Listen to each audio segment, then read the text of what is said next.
ನಮ್ಮ ರಾಜ್ಯದಲ್ಲಿ ಅತಿ ಹೆಚ್ಚು ಮಳೆಯಾಗುವಂತಹ ಮತ್ತೊಂದು ಜಿಲ್ಲೆ ಅಂತಂದರೆ ಕೊಡಗು.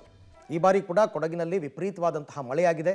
ಇದರಿಂದಾಗಿ ಕಾವೇರಿ ನದಿಗೆ ನೀರು ಜಾಸ್ತಿ ಆಗಿದೆ, ಹಾರಂಗಿ ಜಲಾಶಯ ತುಂಬುತ್ತಾ ಇದೆ, KRSಗೆ ನೀರು ಬರ್ತಾ ಇದೆ.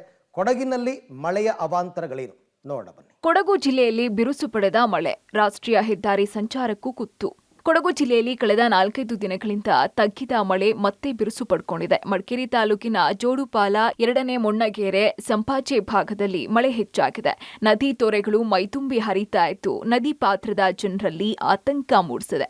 ಹಲವೆಡೆ ಮರಗಳು ಧರೆಗೆ ಉರುಳಿವೆ. ಭೂಕುಸಿತ, ಅಲ್ಲಲ್ಲಿ ವಿದ್ಯುತ್ ಕಂಬಗಳು, ಟ್ರಾನ್ಸ್ಫಾರ್ಮರ್ಗಳಿಗೆ ಹಾನಿಯಾಗಿವೆ. ಇನ್ನು ಮಡಿಕೇರಿ ತಾಲೂಕಿನ ಮೆಥೆನಾಡು ಗ್ರಾಮ ಪಂಚಾಯಿತಿ ವ್ಯಾಪ್ತಿಯ ಕಾರ್ತೋಜಿಯ ರಾಷ್ಟ್ರೀಯ ಹೆದ್ದಾರಿ ಬಳಿ ಮತ್ತೆ ರಸ್ತೆ ಉಬ್ಬುತ್ತಾ ಇದೆ.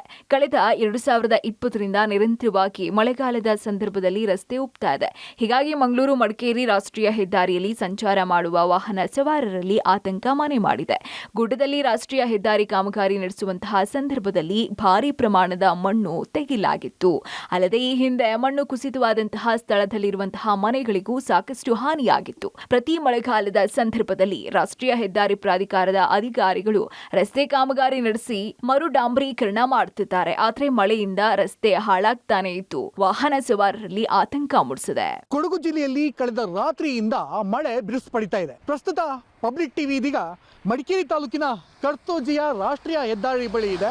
ಮಡಿಕೇರಿ ತಾಲೂಕಿನಲ್ಲಿರ್ತಕ್ಕಂಥ ಕರ್ತೋಜಿ ಗ್ರಾಮ ಏನಿದೆ, ಈ ಗ್ರಾಮದ ಸಮೀಪ ಇರ್ತಕ್ಕಂಥ ರಾಷ್ಟ್ರೀಯ ಹೆದ್ದಾರಿಯಲ್ಲಿ ಇದೀಗ ಮತ್ತೆ ಈ ಉಬ್ಬುತ್ತಾ ಇದೆ. ಈ ಒಂದು ರಾಷ್ಟ್ರೀಯ ಹೆದ್ದಾರಿ ಸಾಕಷ್ಟು ಉಬ್ತಾ ಇರ್ತಕ್ಕಂಥದ್ದು. ಯಾಕಂದರೆ ಕಳೆದ 2020ರಿಂದನೂ ಕೂಡ ನಿರಂತರವಾಗಿ ಈ ಒಂದು ರಾಷ್ಟ್ರೀಯ ಹೆದ್ದಾರಿ ಪ್ರತಿ ಮಳೆಗಾಲ ಬಂತು ಅಂದರೂ ಕೂಡ ಉಬ್ಬುತ್ತಾ ಇರ್ತದೆ. ಇದ್ರದ್ದು ಮೇಲ್ಭಾಗ ಸಂಪೂರ್ಣವಾಗಿ ಮೇಲ್ಭಾಗ ಕೂಡ ಬರ್ತಾ ಇರುತ್ತೆ. ಹೀಗಾಗಿ ಸಾಕಷ್ಟು ರಾಷ್ಟ್ರೀಯ ಹೆದ್ದಾರಿಯಲ್ಲಿ ಓಡಾಟವನ್ನು ನಡೆಸುವಂತಹ ವಾಹನ ಸವಾರರು ಒಂದು ರೀತಿ ಆತಂಕದಲ್ಲೇ ಈ ಒಂದು ರಾಷ್ಟ್ರೀಯ ಹೆದ್ದಾರಿಯಲ್ಲಿ ಓಡಾಟವನ್ನು ಕೂಡ ನಡೆಸುವಂಥ ಪ್ರಯತ್ನ ಕೂಡ ಆಗುತ್ತೆ. ಯಾಕಂದರೆ ಮೇಲ್ಭಾಗದಲ್ಲಿ ಏನು ನೀವು ನೋಡ್ತೀರಿ, ಈ ಭಾಗದಲ್ಲಿ ಸಾಕಷ್ಟು ಮಣ್ಣು ಕೂಡ ತೆರೆದಿರ್ತಕ್ಕಂಥದ್ದು. ರಾಷ್ಟ್ರೀಯ ಹೆದ್ದಾರಿ ನಿರ್ಮಾಣ ಏನು ಮಾಡಲಿಕ್ಕೆ ಹೊರಡುವಂತಹ ಸಂದರ್ಭದಲ್ಲಿ ಖಾಸಗಿಯವರ ಜಾಗದಲ್ಲಿ ಈ ಒಂದು ಮಣ್ಣನ್ನು ಆಗ ಕೆಲಸವನ್ನು ಮಾಡುವಂಥ ಸಂದರ್ಭದಲ್ಲಿ ಈ ಮಣ್ಣನ್ನು ತೆಗೀತಾ ಇದ್ರು. ಹೀಗಾಗಿ ಮೇಲ್ಭಾಗದಲ್ಲಿ ಸಾಕಷ್ಟು ಮನೆಗಳು ಇತ್ತು. ಅದು ಪ್ರತಿ ಮಳೆಗಾಲದಲ್ಲೂ ಕೂಡ ಆ ಮಣ್ಣು ಜರ್ಜರಿತವಾಗಿ ಸಾಕಷ್ಟು ಮನೆಗಳು ಕೂಡ ಹಾನಿಯಾಗಿ ಸಂಪೂರ್ಣವಾಗಿ ಈಗ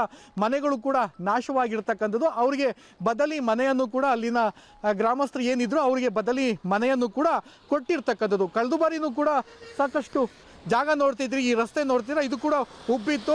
ಅಂತಹ ಸಂದರ್ಭದಲ್ಲಿ ಅಂದಿನ ಮುಖ್ಯಮಂತ್ರಿಯಾಗಿರ್ತಕ್ಕಂಥ ಬಸವರಾಜ ಬೊಮ್ಮಾಯಿ ಅವರು ಕೂಡ ಈ ಒಂದು ಸ್ಥಳಕ್ಕೆ ಭೇಟಿಯನ್ನು ನೀಡಿ ಶಾಶ್ವತವಾಗಿ ಈ ಒಂದು ರಸ್ತೆ ಏನು ಉಬ್ತಾ ಇದೆ ಇದಕ್ಕೆ ನಿಖರವಾದಂತಹ ಕಾರಣವನ್ನು ತಿಳ್ಕೊಂಡು ಸರಿಯಾಗಿ ರಸ್ತೆಯನ್ನು ನಿರ್ಮಾಣ ಮಾಡಬೇಕು ಅನ್ನೋದು ಕೂಡ ಸೂಚನೆಯನ್ನ ನೀಡಿದ್ರು. ಹಾರಂಗಿ ಜಲಾಶಯಕ್ಕೆ ಅಪಾರ ನೀರು, ನದಿ ಪಾತ್ರದ ಜನರಲ್ಲಿ ಆತಂಕ.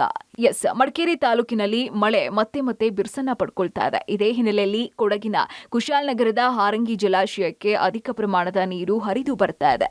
ಮುಂಜಾಗ್ರತಾ ಕ್ರಮವಾಗಿ ನದಿಗೆ ನೀರನ್ನ ಹೊರಬಿಡಲಾಗ್ತಾ ಇದ್ದು ಜಲಾಶಯದ ಎಲ್ಲ 4 ಕ್ರೆಸ್ಟ್ ಗೇಟ್ಗಳನ್ನ ತೆರೆದು ಸಾವಿರಾರು ಕ್ಯೂಸೆಕ್ ನೀರನ್ನ ನದಿಗೆ ಹರಿಸಲಾಗಿದೆ. ಜಲಾಶಯ ತುಂಬೋದಕ್ಕೆ ಇನ್ನು 10 ಅಡಿಗಳು ಮಾತ್ರ ಬಾಕಿ ಇದೆ.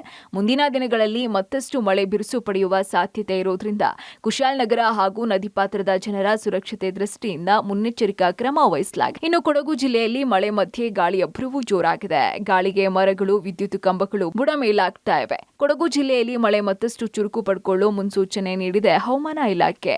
Mallikarjun, public TV, Madikeri.